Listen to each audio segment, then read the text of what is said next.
The fading legend 3,000 years was a long time to be forgotten. Ambassador HFY of the Solani stood before her students in the great lecture hall of the Academy of History. Her forearms folded behind her back as she watched them whisper among themselves about the topic of today's lesson. Humans, she said. And the whispers stopped. The word hung in the air like smoke from a dying fire. And HFY could see the mixture of excitement and disbelief in her students' eyes, because everyone in the Galactic Concord had heard the stories about the strange bipedal creatures from a small blue world called Earth. Let me tell you what the records say, HFY continued, her voice carrying the weight of decades spent studying dead civilizations. The humans appeared roughly 4,000 years ago, and they spread across the stars faster than any species we have documented. And then, approximately 3,000 years ago, they simply vanished. A young Solani raised one of his hands, his scales shimmering with curiosity, and asked what everyone always asked. Were they really as dangerous as the stories claim? HFY made the gesture that her species used to express tired amusement, because she had answered this question 1,000 times before. The stories claim many things, she said. They claim that humans could survive in almost any environment, that they bonded with predator animals for companionship, that they consumed poison for pleasure and called it spice, that they would chase prey for days without rest until the prey simply collapsed from exhaustion. She paused and looked at her students with the expression of a teacher about to deliver an important lesson. The stories also claim that humans would attach explosives to themselves and walk into enemy formations, that they would fight wars over ideas rather than resources, that they once split the atom and used it to destroy 2 of their own cities just to end a conflict faster. The students shifted uncomfortably, and HFY nodded. You see the problem, she said. No species could be all of these things, because biology does not work this way. And evolution does not produce creatures that are simultaneously pack-bonding nurturers and suicide-attacking warriors. She brought up the holographic display that showed the official Concord records on humanity, and the students could see how thin the file was compared to other species. The truth is simpler and less exciting, HFY explained. The humans were likely a composite myth, fragments of a dozen different species merged into one impossible legend over thousands of years of retelling. And the artifacts we sometimes find attributed to them are either hoaxes or misidentified remnants of other civilizations. A student from the back of the room spoke up, a young female whose scales were the deep blue of the northern oceans. But Ambassador, what about the wreck of Kepler Station? Because the engineering analysis showed construction methods that no known species uses. Currently, HFY corrected. We have lost much knowledge over the millennia, and it is far more likely that some forgotten Concord species built Kepler Station than that mythological humans constructed it. The lecture continued for another hour, and HFY systematically dismantled every piece of supposed evidence for human existence.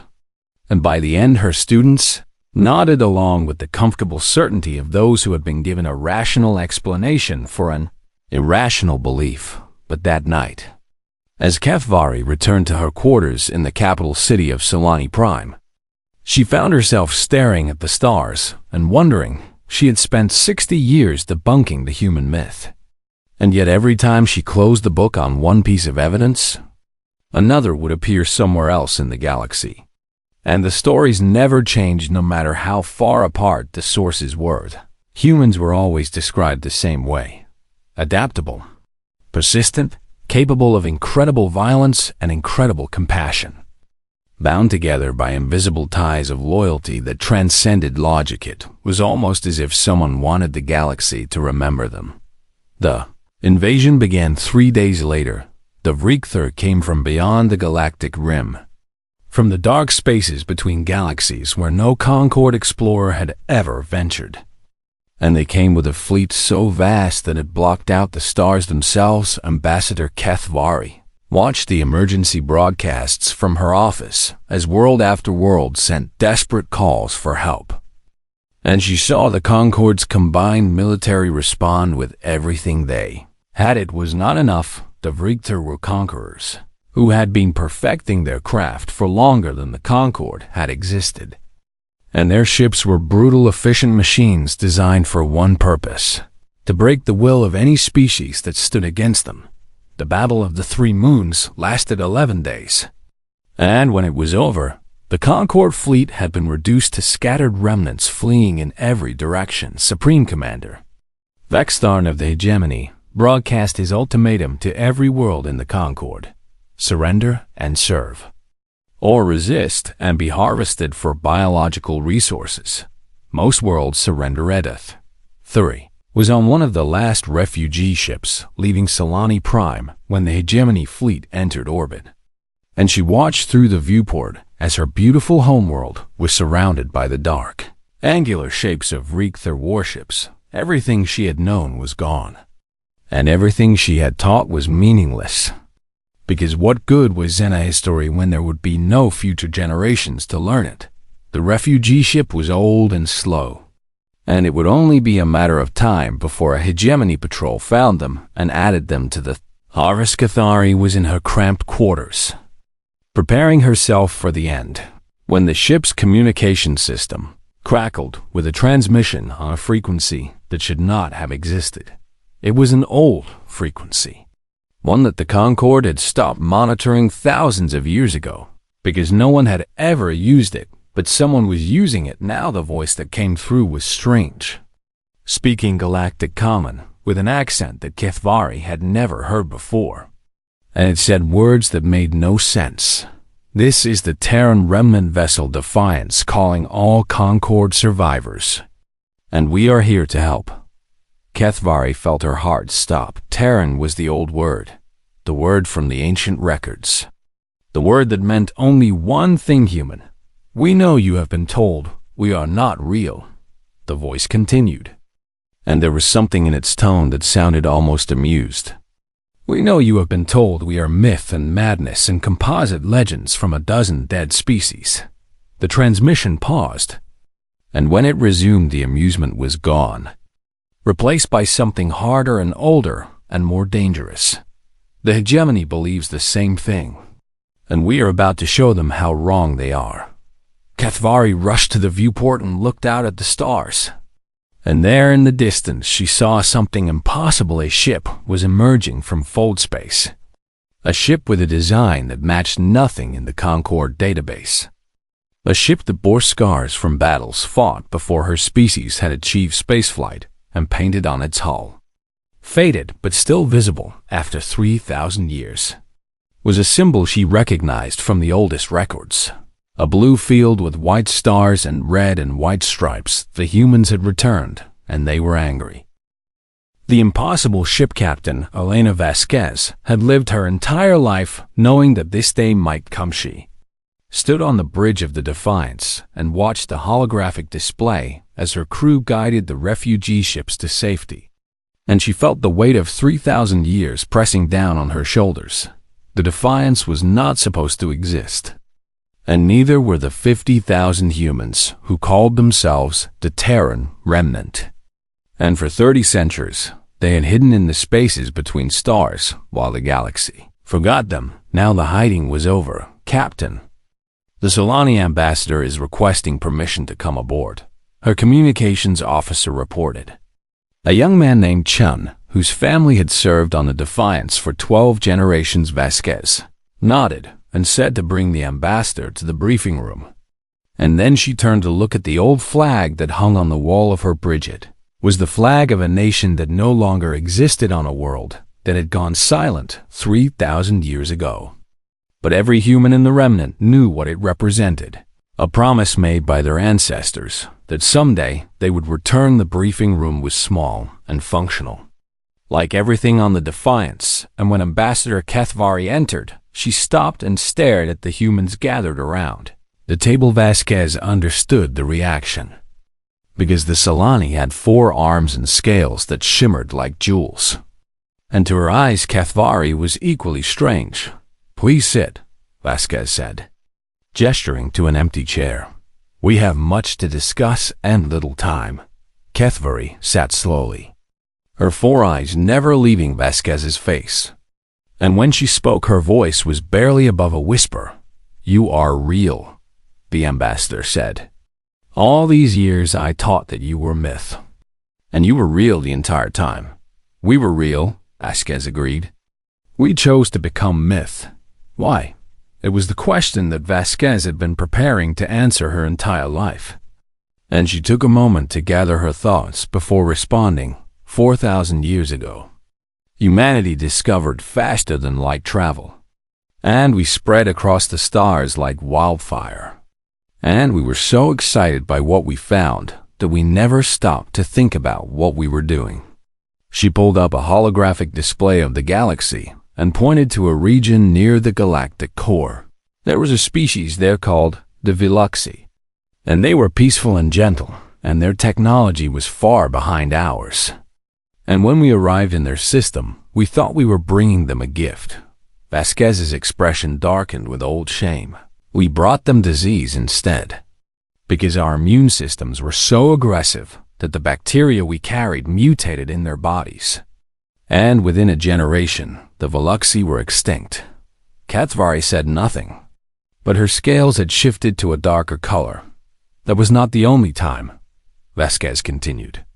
We meant well, Ambassador, but we were too fast and too strong and too eager. And the younger species of the galaxy could not keep up with us.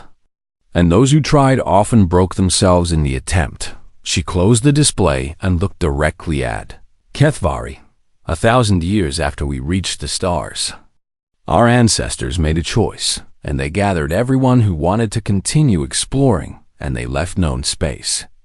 And they spent the next 3,000 years watching from the shadows while the Concord grew and developed on its own. You abandoned us, Kethvari said. And there was anger in her voice now. We gave you room to grow, Vasquez replied. And you did grow, Ambassador. Because the Concord is a magnificent achievement that 12 species built together without human interference. And you should be proud of what you created. The Concord is falling, Kethvari said bitterly. The hegemony has crushed our fleets and occupied our worlds, and you speak of pride. Vasquez leaned forward, and her eyes were hard. The Concord fell because you were not ready for the hegemony. But that does not mean you cannot learn. And that is why we are here. She stood and walked to the viewport where the stars gleamed cold and distant. We are 50,000 humans, Ambassador, and we have one old ship and a handful of smaller vessels. And we cannot defeat the hegemony alone. Then why come at all?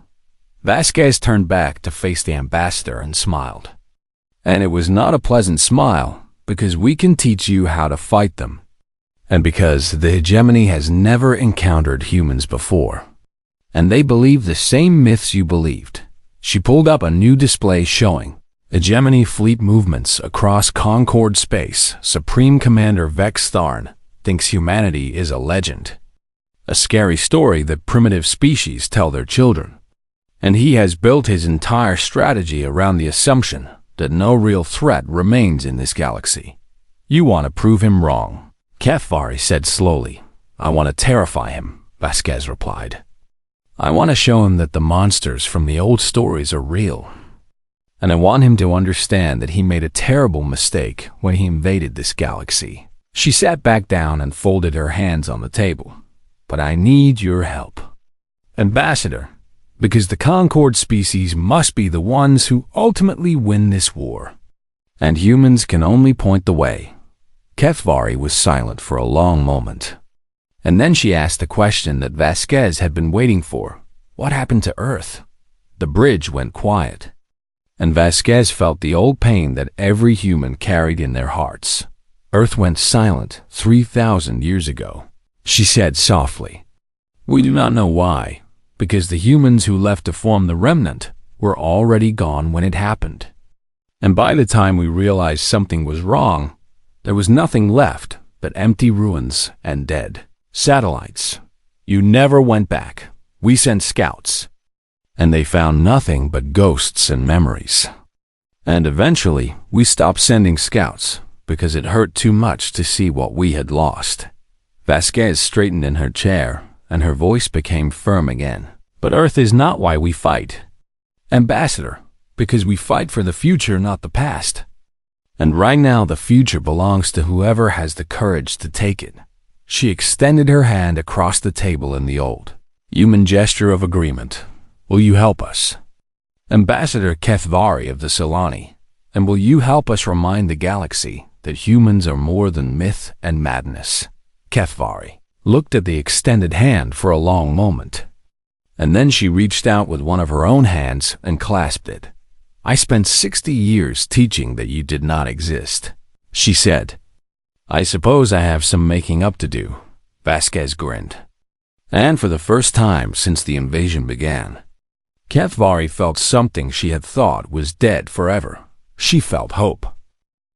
Myth made Manifest Fleet Commander Crixel of the Vrikther hegemony had conquered 47 worlds in his career, and he had never known defeat. He stood on the bridge of his flagship, the Crushing Tide, and surveyed the 300 warships under his command as they approached Dessa Prime. And he felt the familiar satisfaction of a predator closing in on wounded prey. The Concord remnants had gathered here for a final stand, a pitiful collection of damaged ships and desperate crews who thought they could slow the inevitable. And Crixel intended to show them how foolish that hope was. Commander, his sensor officer called out. We are detecting an unknown vessel at the edge of the system. Crixel turned to examine the sensor display and saw a single ship holding position between his fleet and the planet. One ship, he said with contempt. Is this their idea of a defense? The vessel matches no known Concord design, the sensor officer continued, and it is broadcasting a signal on an ancient frequency that has not been used in millennia. What does the signal say? The officer hesitated before responding. It says, this is the Terran vessel Defiance, and we recommend you turn around. Crixel felt his spine rise with irritation, because he knew the old stories about the Terrans just as everyone in the galaxy knew them, and he had always dismissed them as the fantasies of lesser species. Terrans, he said mockingly, the mythical monsters who could survive anything and defeat anyone. And they send one ship to stop 300. He made the gesture that his species used to express dismissal, destroy them. The first wave of hegemony ships accelerated toward the Defiance with weapons charging, and Crixel watched with bored confidence as his forces closed the distance. Then, the Defiance began to move. Crixel had seen fast ships before, but he had never seen anything move the way this vessel moved, because it did not accelerate so much as flow, slipping between his attack ships like water through fingers. The first hegemony cruiser exploded before its crew even realized they were under attack. The Defiance's weapons were unlike anything in Crixel's experience, because they did not fire in volleys or barrages, but in precise surgical strikes that hit exactly where they would do the most damage. And within minutes, his first wave had been reduced to drifting wreckage. All ships engage, Crixel ordered, his confidence finally cracking. Surround that vessel and destroy it. 300 warships converged on a single target, and the Defiance danced through them like a blade through grass. Crixel watched in growing horror as ship after ship fell to the ancient vessel, and he noticed that the Defiance never fired twice at the same target, because every shot was a killing blow. How is this possible? He demanded. One ship cannot fight an entire fleet. His tactical officer was staring at the display with something like religious terror in his eyes. Commander, he said slowly, the old records describe exactly this, because the humans were supposed to have an instinct for combat that other species could not match, and they were supposed to be able to predict enemy movements before the enemy even made them. Those are myths. Crixel shouted. "They were myths," his officer replied. "They are not myths anymore." The situation grew worse when the boarding pods. Launchhead Crixel had not even noticed them detaching from the Defiance. But suddenly, there were alerts coming from a dozen ships across his fleet as human soldiers cut through hulls and entered his vessels. Reports from the boarded ships were confused and terrifying, because the humans did not fight the way any species in the galaxy fought. They moved in small teams that seemed to communicate without speaking, and they adapted to every defensive measure within seconds of encountering it. And when they were cornered, they did not surrender or retreat, but instead became more dangerous one. Report described a single human soldier holding a corridor against 20 hegemony warriors for an hour before finally falling. And even then, the human had detonated explosives strapped to his armor and taken half his attackers with him. Another report described a team of 4 humans capturing an entire deck by turning the ship's own systems against its crew, venting atmosphere in some sections while sealing others, creating a maze of death that the hegemony soldiers could not navigate. The Crixel ordered his ships to fall back and regroup, but the Defiance pressed its advantage, and by the time he managed to restore some order to his fleet, he had lost 63 vessels, 63 ships, destroyed or captured by 1 ancient cruiser and a handful of soldiers. It was impossible. And yet it had happened when the boarding pod breached the hull of the crushing tide itself. Crixel finally understood that the battle was over. He met the human captain on his own bridge, surrounded by the bodies of his fallen guards. And he looked up at the creature from the old nightmares and saw a small soft being with no claws and no armor and no natural weapons at all. And yet this soft creature had just torn his fleet apart. "You should have stayed myths," Crixel said. With what dignity he could muster, Captain Vasquez looked down at him with eyes that held no mercy but also no cruelty. And when she spoke, her voice was calm and cold. "Myths do not save people," she said. "We decided to be something else." She gestured for her soldiers to take Crixel into custody. And then she walked to the viewport and looked out at the burning remnants of his fleet. "Send a message to your Supreme Commander," she said, without turning around. "Tell him what happened here, and tell him that this is only the beginning." Crixel felt something he had never felt before in his long career of conquest. He felt fear. "Why?" he asked. "Why reveal yourselves now after hiding for so long?" Vasquez turned and looked at him, and her expression was unreadable. "Because someone was hurting people who could not defend themselves," she said. "And because some things are worth coming out of the shadows for." She walked past him toward the door. And then she paused and spoke one last time. "You came to this galaxy looking for easy prey, Commander, but you found something else instead. And you are going to tell everyone in the hegemony exactly what you found." She smiled. And it was the smile of a predator who had been sleeping for 3,000 years and had finally awakened. "Tell them the humans are back." The Coalition rises word of the Battle of Thesser Prime spread across the galaxy faster than any ship could travel on occupied worlds. Resistance cells shared the recordings in secret, watching again and again as a single human vessel tore through a hegemony armada. And for the first time since the invasion began, they allowed themselves to believe that victory was possible on refugee stations. Survivors gathered around communication terminals and wept with joy as they heard that the ancient legends were true. And the humans had returned to stand beside them. But Captain Elena Vasquez knew that one battle did not win a war. She stood in the training center of Station Refuge, the hidden base where the Terran remnant had gathered the scattered survivors of the Concord. And she watched as human instructors worked with soldiers from a dozen different species. "You are teaching them to fight like humans," Ambassador Cathvari observed from beside her. "We are teaching them to fight like themselves," Vasquez corrected. "But with human principles." She pointed to a group of Solani warriors practicing close-quarters combat with a human instructor named Rodriguez. The Solani have 4 arms and naturally armored scales, which means they can block and strike simultaneously in ways that humans cannot. And Rodriguez is helping them realize capabilities they did not know they had. Across the room, a team of insectoid Kreth were studying ship schematics with human engineers. And Kethvari could see the excitement in their compound eyes as they discussed modifications to their vessels. "Your engineers are sharing technology with them," she said.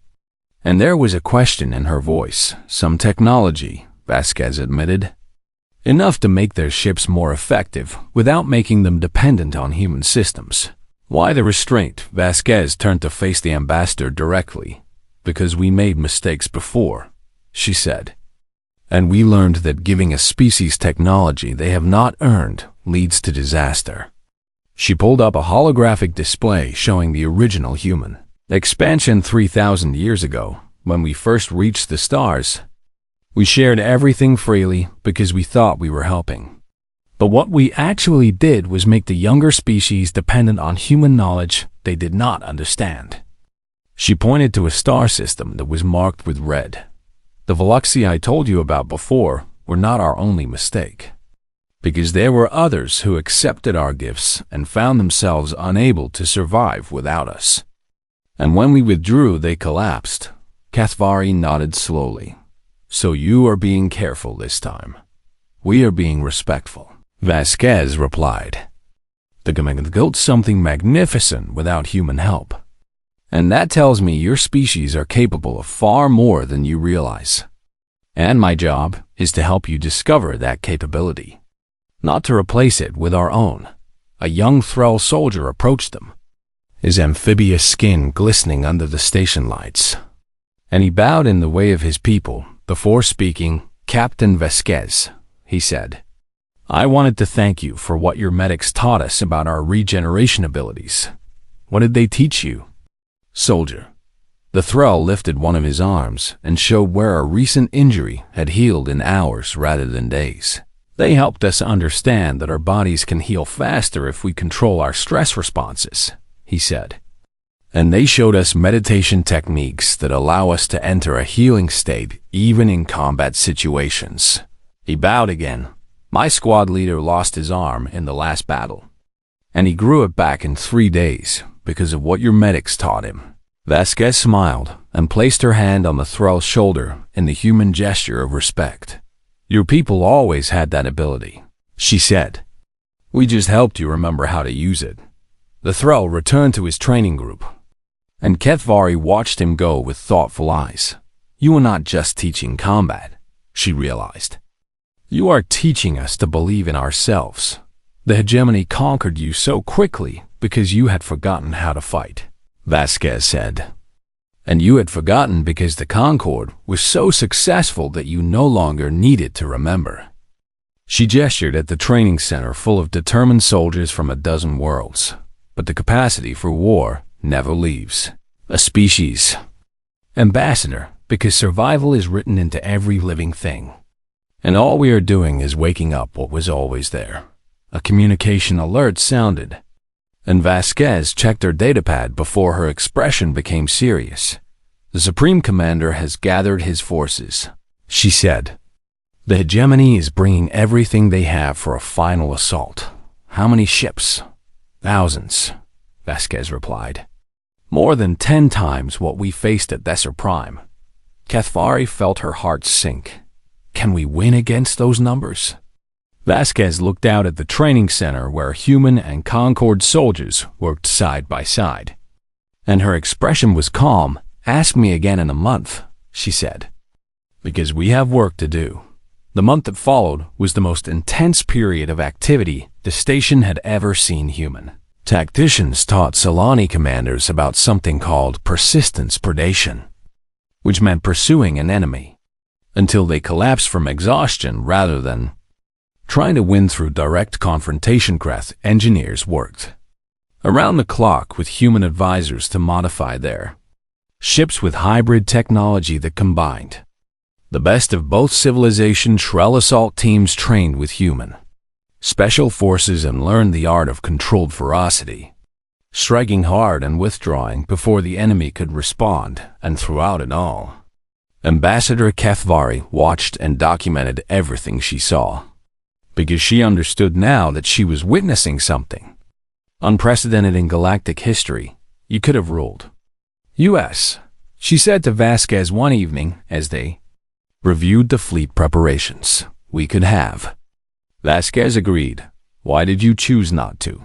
Vasquez was quiet for a moment before answering. Because the galaxy does not need human rulers, she said. It needs human teachers and human allies and human friends. And those are things we can be without taking anything away from anyone else. She stood and walked to the viewport where the assembled fleet was visible in the distance. When this war is over, we will return to the shadows, she said. And you will tell your children that the humans came when you needed them and left when you did not. That seems like a lonely existence. Vasquez smiled sadly. It is, she admitted. But it is the existence we chose, because we know what happens when humans stay too long in one place. And we love this galaxy too much to risk breaking it again.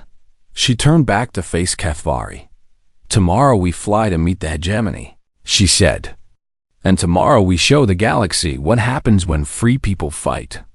Together, Kethvari stood and extended her hand in the human gesture that Vasquez had taught her.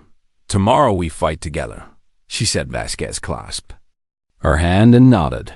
Together. The flag over Vrek the Wraith Battle of the Threshold began on a Tuesday by Earth reckoning. Though no human had used that calendar in 3,000 years, Supreme Commander Vexthon had gathered every warship the hegemony possessed. A fleet so vast that it stretched across light minutes of space. And he had brought them to the edge of the galaxy, where the void between stars was deepest and darkest. He intended to crush the rebellion here, in this place where there was no escape. And he intended to make an example that would echo across civilizations for millennia to come. But when his sensors detected the approaching coalition fleet, Vexthon felt the first stirrings of doubt. Concord ships had been modified in ways his tactical officers could not understand, with weapon systems that combined technologies from multiple species and shield configurations that seemed to adapt in real time to incoming fire. And at the head of the coalition fleet flew the Defiance, the impossible ship that had haunted hegemony nightmares since Thessa Prime. All vessels engage, Vexthon commanded, and focus fire on the human ship. The battle that followed would be remembered as the largest naval engagement in galactic history. Thousands of ships clashed in the space between stars, filling the void with weapons fire and explosions and the screaming transmissions of dying crews. And for the first 3 days, neither side could claim advantage. The coalition fought with a ferocity that shocked the hegemony veterans, because these were not the frightened prey species they had conquered so easily before Solani carriers deployed fighters in patterns that seemed chaotic but were actually perfectly coordinated, using the four-dimensional tactics that human instructors had helped them develop. Krith dreadnoughts absorbed punishment that should have destroyed them and kept fighting, their modified shields cycling through frequencies faster than hegemony weapons could track through assault ships, launched boarding parties that cut through enemy vessels with controlled fury, their regenerative abilities allowing them to sustain injuries that would have killed any other species.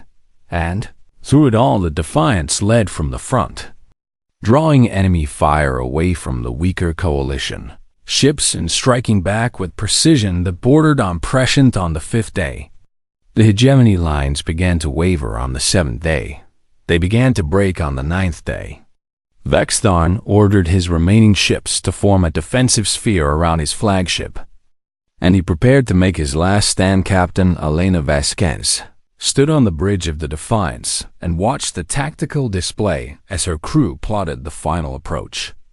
And she felt the weight of 3,000 years pressing down on her shoulders.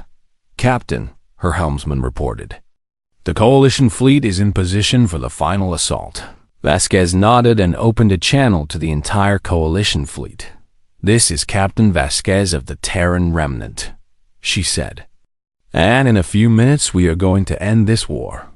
She paused and looked around at her bridge crew, at the men and women who had followed her out of the shadows and into the light.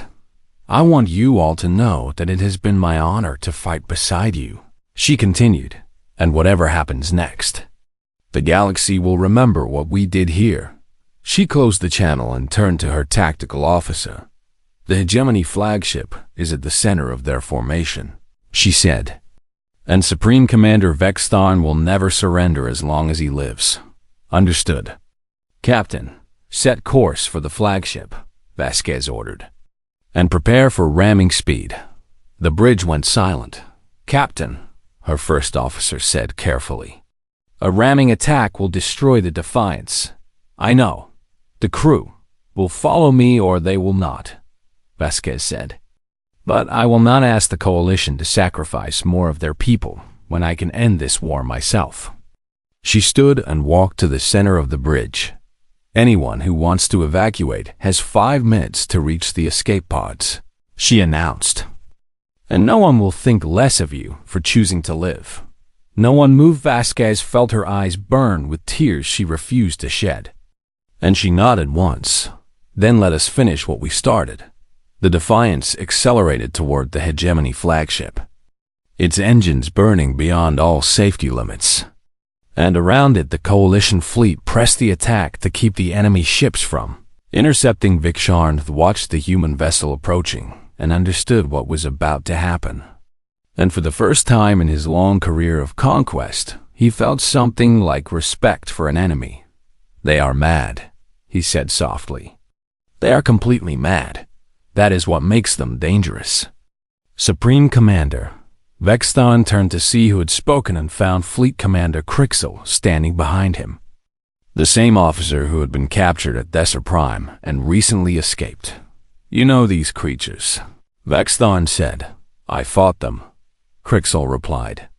And I learned that the humans do not think like us, because they do not weigh their lives against victory. And they will die without hesitation if it means protecting what they love. He pointed at the approaching Defiance. That captain is not attacking because she thinks she can survive, he said. She is attacking because she knows that her death will inspire the Coalition for generations. And because she believes some things are worth dying for. Vexthon watched the human ship growing larger in the viewport. Then they truly are the monsters from the old stories. No, Crixel said softly. They are something far more terrifying than monsters. He paused. They are heroes. The Defiance struck the Hegemony flagship at full velocity, and both ships vanished in a sphere of light that could be seen across the entire battlefield. Supreme Commander Vexthon died instantly, along with Captain Elena Vasquez and the crew of the Defiance, and with his death, the Hegemony fleet lost its will to fight. The battle ended within hours as ship after ship surrendered or fled. And by nightfall, the Coalition had achieved total victory 1 year later. Ambassador Kethvari stood on the steps of the new Galactic Assembly building, constructed on the conquered Hegemony homeworld of Rekthar. And she looked up at the flags flying above the entrance. Flags represented the 12 species of the reformed Concord, each one flying proud and free. And beside them flew a 13th flag, older than all the others. A flag of blue and white and red that had not flown over any world in 3,000 years. The humans had rebuilt the Defiance, using recovered wreckage and technology from their hidden stations. And the new ship now served as a training vessel for Coalition officers. But most of the Terran remnant had returned to the spaces between stars, resuming their long vigil in the shadows. They are leaving again, Kethvari said to the young human officer standing beside her, a woman named Chun, whose grandmother had served on the original Defiance. That is our way, Chun replied. We came when you needed us, and now we return to watching. Will you come back if we need you again? Chun smiled. And it was the same smile her grandmother had worn. "We always come back," she said, "because that is what humans do." She bowed in the Solani fashion and walked toward the shuttle. That would take her back to the Defiance. HFY watched her go and then turned back to the old Terran flag snapping in the wind she had spent her life teaching that humans were myth and madness. And in a way she had been right. They were myths who had chosen to become real. And they were mad enough to die for people they had never met. And they were the reason the galaxy was free. HFY raised her hand in the human gesture of respect. "Thank you," she said softly. The flag rippled in the breeze. And somewhere in the deep spaces between galaxies, the humans were watching. They would always be watching, and if the galaxy ever needed them again, they would answer, because that is what humans do.